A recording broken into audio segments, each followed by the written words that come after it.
علیہ وسلم یقوم اللیل کان یتفطر قدما، آپ کے قدم مبارک پھٹ جاتے ہیں. بہت زیادہ آدمی خالی پیر چلے یا زیادہ کھڑا رہے تو پیروں میں ورم آ جاتا ہے، پیر پھٹ جاتے ہیں، سخت ہو جاتی ہے ایڑیاں تو پھٹ جاتی ہے. اللہ کے پیارے حبیب علیہ السلام طول قیام کی وجہ سے، زیادہ نمازوں میں کھڑے رہنے کی وجہ سے ام المؤمنین صدیقہ کائنات کہتی ہے کہ اللہ کے رسول صلی اللہ علیہ وسلم لیما تسرون، آپ کو کیا ضرورت ہے اس کی آپ یہ کر رہے ہیں؟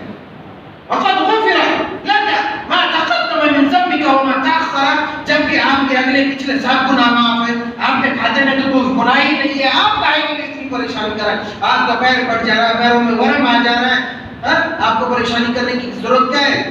آپ فرماتے ہیں افلا یکون عبدا شکورا، اے عائشہ کیا میں اللہ کا شکر گزار بندہ نہ بنوں؟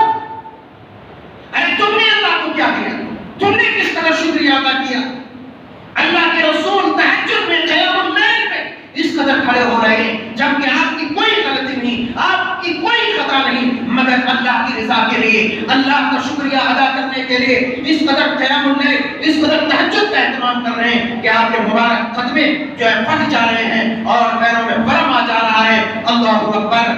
مگر ہمارا ہاتھ، آپ کا ہاتھ کورونا سے بچا لیا، دوسری بیماریوں سے بچا لیا، سڑک حادثے سے بچا لیا اور تمام تر مصیبتوں سے اللہ نے بچا کر کے تمہیں صحت دے دی، تمہیں توانائی دی، تمہیں قوت دی اور تمہیں طاقت دیا. اللہ تبارک و تعالیٰ نے تمہیں ساری چیزیں دی، مگر کیا مرد ہے، کیا عورت ہے، کیا جوان ہے، تمہاری جوانی کا یہ عالم ہے، تمہاری جوانی کی یہ حالت ہے کہ تم سجدہ نہیں کرنا چاہتے، اللہ کے سامنے رکوع نہیں کرنا چاہتے، اللہ کے سامنے جھکنا نہیں چاہتے.